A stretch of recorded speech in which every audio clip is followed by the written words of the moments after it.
here at the San Gabriel Mission. As you can see, people are gone, but we were just here to listen to Attorney General Rob Bonta, together with Assemblyman Mike Fong at the San Gabriel Mission, talk about how we can further stop and eradicate Asian hate. We want to emphasize that it's all about educating and really treating everyone with kindness. And I know the more we talk about who we are and what we've contributed to this wonderful country, the more served we will be. We'll be right back after a few reminders here on Pinay Insight, brought to you by the Asian American Press Club of the United States. I'm Thelma Sugay.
Here on the Stop the Asian Hate campaign, brought to you by a grant from the California State Library in collaboration with the Burlington Community Services and Housing Development. We have with us an inspiring lady. I must say, I was just looking at you. There's something about you, the way you stand, the way you speak. I can feel the passion. Dr. Yuan from the Chinese American Museum. You are the president? I'm president of the board, yes. Wonderful. And you had spoken so fiercely about the two bold steps you did or had to do in the year 2020. And talk to me how that process was as you were deliberating whether or not to take a stand. So for those of you who don't know, the Chinese American Museum is really a history museum of Los Angeles. And we're located across the street from Union Station. And people ask, why aren't you in Chinatown? And in essence, we are in Chinatown because that was the first Chinatown before the Chinese got chased out of there. And we find that happened to many Chinatowns up and down the state as well as across the nation. So as a history museum, we talk about the hate, right, that was perpetrated against the Chinese throughout history from the 1800s until the present. And so when COVID shut us down and we're trying to reimagine what type of museum are we going to be and how are we going to educate the public about Chinese American history, then George Floyd happened. He was murdered. He was a victim. And that was in May of 2020. Right. And we really had to do some soul searching because we thought, how can we talk and educate people about our own history and ignore the horrible history, of the Mexicans, the blacks, from the beginning of time when the indigenous people were here and they got, you're right, that's included. And so we basically said, no, we got to take a stand. We can't just say, it's our history and nobody else's history. So we actually talked to the board members and we asked to take a stand with Black Lives Matters. And at first we were worried because, we operate on donations. What was that statement that you made? It just says that what I just said, that we cannot ignore the suffering and the hate perpetrated against other people by just talking about our own hate, because there's a connection there.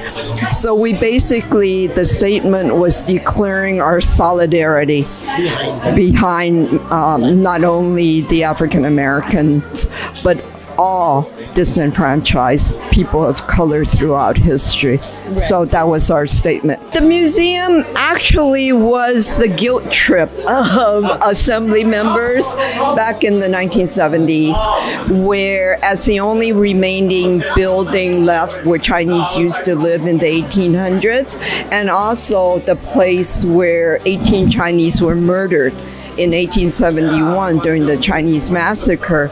After the Chinese got kicked out of those buildings, they were basically empty. And we're part of Elvira Street. We're part of El Pueblo. Yeah, we're part of El Pueblo Historical Monument, and Elvira Street's right there. So we share space. And so, it was basically the legislature saying, oh, there's this empty building here. Why don't we give it back to the Chinese community? And maybe they want to make a historical museum out of it. And it took us 20 years to raise a couple of $1 million in order to do the construction, to make it a real museum. Right. And the building was a gift. But it wasn't a gift. We were allowed to use it. Okay, usage is a gift. So the city, right now we have a MOA with the city for 50 years. Okay, and you are on your what year? We're probably during the first 10 years right now, because we didn't negotiate the MOA until after we already became a museum. So wonderful. Thank you so much. And then, of course, the second bold move was another statement you made. The second move was recently in October 2022. And again, it had to do with racism. And this time it was racism within our city, within City Hall. And so we took a stance because even though we're not in Chinatown, which is in CD1, we are closely connected to Chinatown in many of our activities and the things that we do. But the museum itself sits in CD14. And so, again, it went back to that same question of racism against blacks and other people, right? Do we just ignore it and close our eyes, or do we come out and make a statement? And so we came out and made a statement that racism isn't right, and that it shouldn't be heaped upon anyone. And so we stand behind the African Americans. And so Attorney General Bonta says work will only happen if it's deliberate, intentional, and people that work behind the cause are committed. Yes. And I think... What is the secret of the success of your group? I don't want to say it's the success of our group, but I think that as long as the board members share that philosophy of racism is bad against anyone, and that we must take that deliberate, active role and take deliberate actions. And so that's what we've been doing. Is there any way, and I know I'm putting you on the spot as I say this, that you would be open to a collaboration, maybe give us a little corner until we find our own space in the world, just to talk about, and it could be a temporary exhibit? Or is your goal and the board's to really just cover, because it looks like you're expanding and you're... Well, we're maxed out, right? And that's the reason why we're expanding. Okay. So we raised $3 million. Nice. And we did our groundbreaking.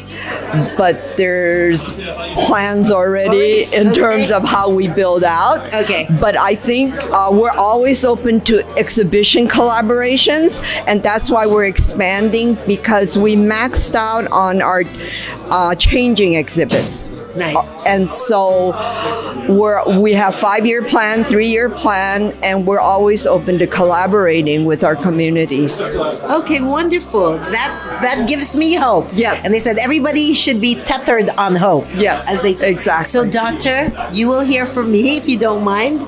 My name is Thelma. We'll be right back after a few reminders here on Sinai Insight.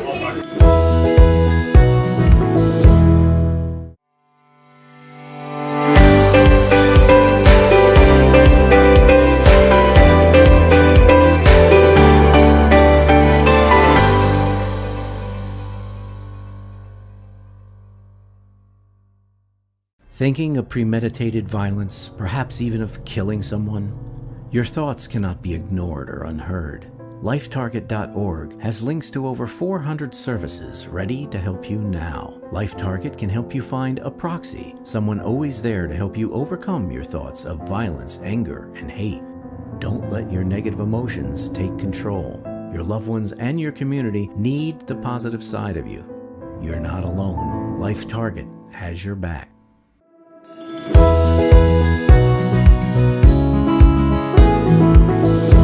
Good afternoon. I'm Tony Dean, Mayor of the City of San Gabriel. Welcome to our city. And our city is birthplace for the Los Angeles. It's the mission is it's 1771. So our city, the slogan is called City with the Mission. It's my honor to welcome Attorney General Robert Bonta. Thank you for spending the time with us today. I also want to thank the Assembly Member Mike Fong to bring the all together with us conversation regarding the anti-Asian hate. And thank you all the community member and the media coming here today. And I'm honored to welcome our roundtable participation. Let's go down the line. Could you please introduce yourself with your name, title, and organization? Hi everyone, I'm Nancy Yap. I'm the Executive Director for the Center for Asian Americans United for Self-Empowerment, also known as CAUSE. Hi, good afternoon. My name is Rick Ang. I am the Program Manager for the Rapid Response Provider Network of Alley vs. Hate. Good afternoon. I'm Connie Chung Jo, the CEO of Asian Americans Advancing Justice, Southern California. Hi, my name is Gene Harris, and I am the Police Chief for the City of San Gabriel. Good afternoon, everyone. Rob Bonta, California Attorney General. Good afternoon, everyone, and welcome. Similar to Mike Fong, thank you so much to each and every one of you for being here today, and we look forward to a robust discussion. Good afternoon. My name is Manjusha or Manju Kulkarni. I'm Executive Director of AAPI Equity Alliance and co-founder of Stop AAPI Hate. Good afternoon. My name is Ricky Choi. I'm Director of Government Relations for the San Gabriel Valley Council of Governments, but today I'm here also as Board President of the Asian Youth Center, also known as AYC. Good afternoon. My name is Gay Yuan, and I'm Chairman of the Board of the Friends of the Chinese American Museum. Good afternoon. I'm Nina La, Director of Behavioral Health at Chinatown Service Center. And now it's my pleasure to introduce the Assembly Michael Fong. Assembly Michael Fong was elected a representative of the 49th District in February 2022. And he is short time in the office. He has accomplished so much. Assembly Michael Fong got the 2 billion signed in law, and he brought almost 20 million direct to the District 49. Assembly Michael Fong is also incumbent Vice Chair of the AAPI Legislative Caucus. Please join me in welcome Assembly Michael Fong.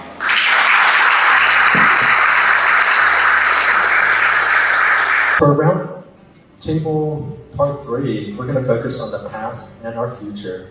We know that the last few years have inspired many of our community to learn about Asian American history, as well as become more civically engaged. We'll hear from 2 panelists on this portion. First off, we have the distinct honor and privilege of being joined by Dr. Gay Yuan, longtime educator of higher education at Cal State LA, the president of the Chinese American Museum Board of Directors, longtime friend and leader in our community. Dr. Yuan, as president of the Chinese American Museum Friends Board, why is it important for us to know about Chinese American history? And how does knowing that history combat hate? And thank you so much. I was a little bit surprised to get the invitation to have the Chinese American Museum be included in this roundtable, because if you were going to say, think of organizations that engage actively in social justice and community organization, museums don't pop up readily. I don't think even within the first 10 numbers. And as a history museum, a city history museum, and for those of you who don't know the Chinese American Museum, we're located across the street from Union Station. And we often get the question of, why isn't the Chinese American Museum in Chinatown? Well, we are in Chinatown. That was the original Chinatown until it got destroyed and the Chinese were chased out. So as a Chinese American Museum, we're charged with telling the stories of the history of the Chinese in America, especially local Chinese history. And in addition to that, talk about the achievements of those Chinese Americans in the past and also currently.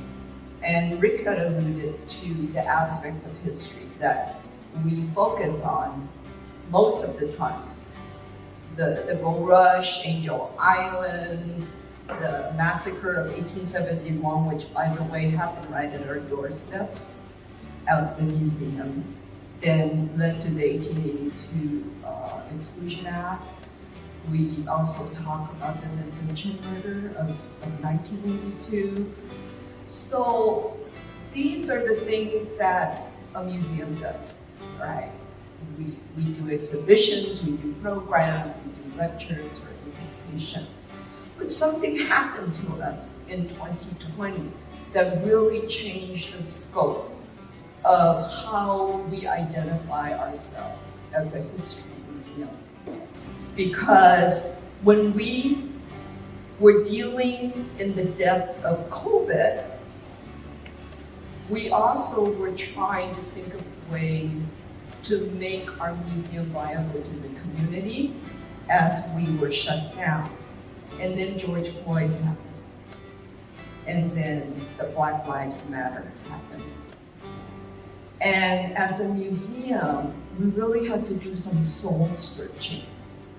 How can we talk about all the atrocities that happened to the Chinese in history and not acknowledge and pull to us the fights of all these groups that in the past were just as disenfranchised and received just as much hate as Chinese Americans and Asian Americans, and ignore what happened with George Floyd and others. And so we really did a bold move, and we were very, very scared because we're a nonprofit. So we depend on donors to run our budget annually. And you know, as donors, they range from conservative to progressive. And we're always looking at ways not to offend our donors so that they will keep giving. But if we're going to take a stand behind Black Lives Matter, do we want that risk? And so I have to go to the board, and we actually came up with this statement. We're one of the first to come up with this statement in June of 2020, standing staunchly behind Black Lives Matter. And we took a lot of feedback. But we couldn't consciously be a historical museum and not address the issue. And as it turned out, it was okay. Our board members and our donors stood behind us. But then the next step, which is current now, is even more, I guess, at risk. The Chinese American Museum connects very closely with CD1, which services Chinatown, Council District 1, which services Chinatown. and we sit in the middle of CD 14. And so when the racist comments exploded into the media, again, our board had to make a decision as to what to do, what are we gonna do? We're sitting with 2 city councilmen that people are asking to step down. But they're being asked to step down because of racism, racist comments. So again, we took a stand and we did our second statement, open statement, calling for the resignation of the remaining 2.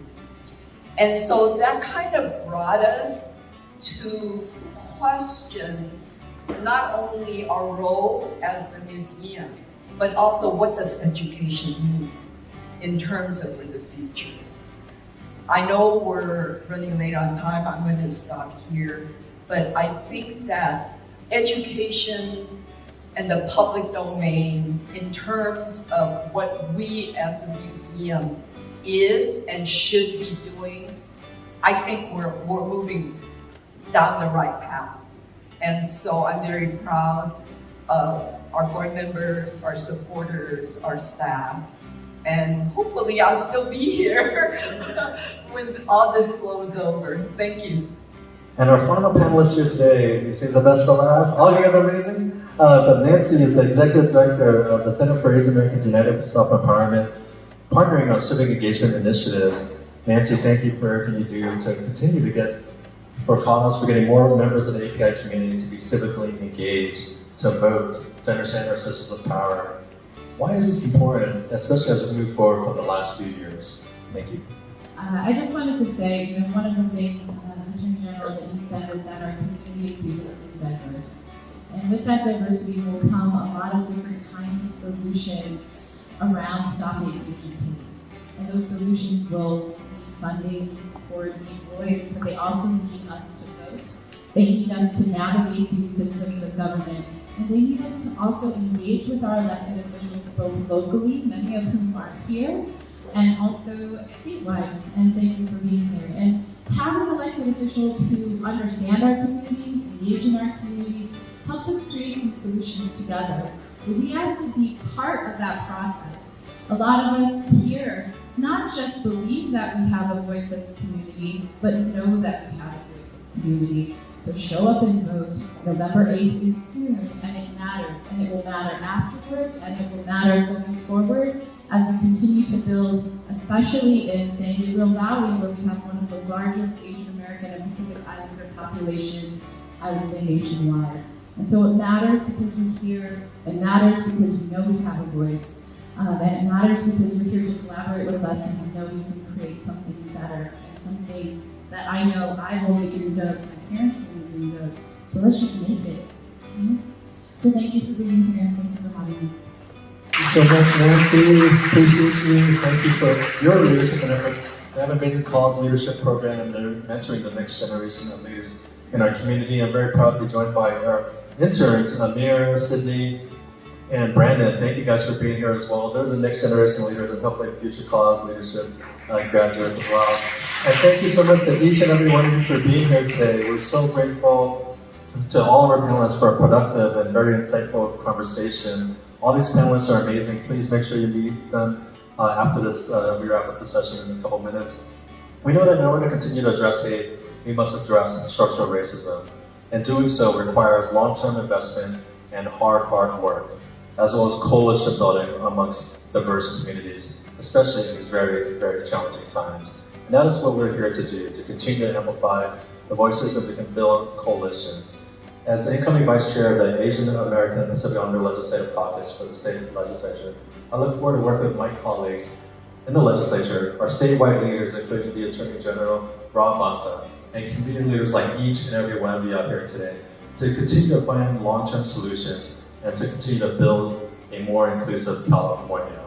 And thank you so much to all of you for your participation here today. We know that conversations like this are so important to continue our progress here in the community. Now I'd like to invite Attorney General Rob Bonta for his final remarks. Thank you so much for being here today. Thank you for your leadership and efforts here in the state of California. Thanks for being here in the San Gabriel Valley. Attorney General Rob Bonta.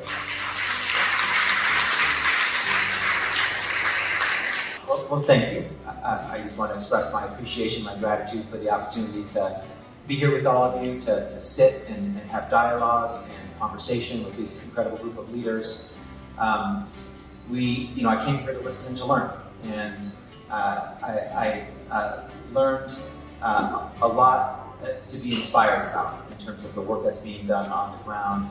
There are many aspects and components to addressing hate crimes and hate incidents, racial injustice, discrimination, bigotry, xenophobia, and it was inspiring to hear all of the great ways and approaches that people are taking in their everyday work, and also to hear the reaffirmation of that commitment to working together, to advancing together, to moving forward together. We have a shared society and a common future, and we need to learn to live with one another in ways that are loving and supportive and inclusive, and that celebrate, not just tolerate, our beautiful diversity. And thank you all, to all of you, for charting those pathways forward together.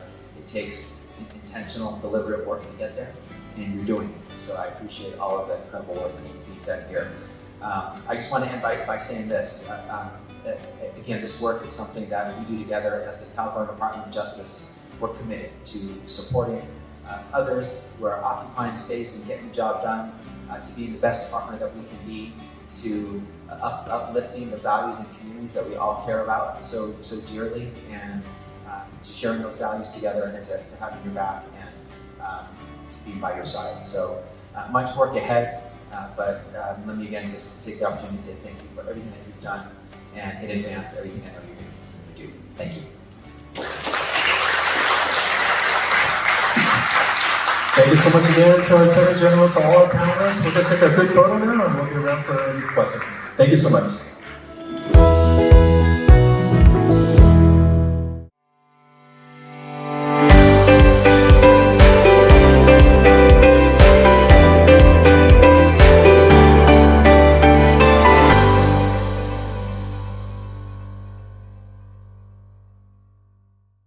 Thinking of premeditated violence, perhaps even of killing someone? Your thoughts cannot be ignored or unheard. LifeTarget.org has links to over 400 services ready to help you now. LifeTarget can help you find a proxy, someone always there to help you overcome your thoughts of violence, anger, and hate. Don't let your negative emotions take control. Your loved ones and your community need the positive side of you. You're not alone. LifeTarget has your back.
So my question to you is, how would you deal with something like that, where they felt obviously discouraged by the police officer who initially interviewed them and was discouraging them from taking it to the next level, but they insisted, and so they fought.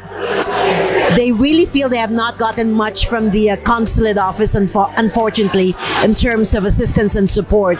And so they have this Asian group of youth, of young people behind them, but who are moved by emotion and can't think of the process or can't follow process to actually get the desired end result. What would you recommend, or what would your thoughts be on how to maybe move forward when things are already at this level and at this passion? Thank you so much for your question. Today, we're very honored to be joined by many community leaders here today to talk about anti-Asian hate and really making sure that we report these incidents. So I would need to get a little bit more information as to when and where this happened. If you can reach out to my team that's here right now, Jennifer is here. We can look into this a little bit more. So thank you. Thank you. Good to see you. Thank you.